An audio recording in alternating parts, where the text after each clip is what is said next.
I'm Shelby Collin with today's health news. Apraxia of speech is a motor speech disorder.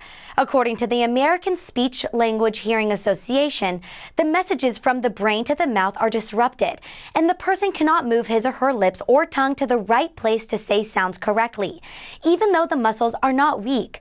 Apraxia of speech is caused by damage to the parts of the brain that control coordinated muscle movement. A common cause of acquired apraxia is stroke.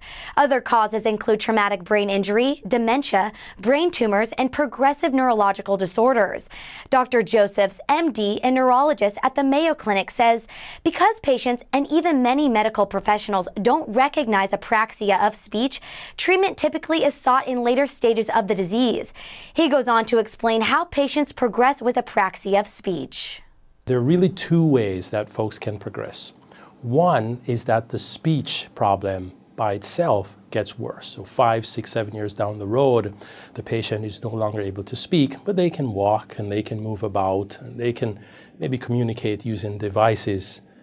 But the other group of patients, which accounts for about maybe 40 or 50% that start off with just the speech problem, will develop a neurological disorder that's characterized by the inability to walk, the inability to use the arms to write, the inability to go to the bathroom. They're incontinent of urine and feces.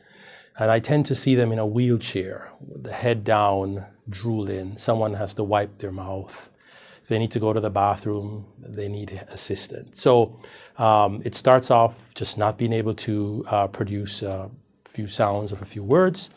And 5, 6 years down the road, you have someone that could be bedbound and just almost locked in, not being able to communicate with the world at all.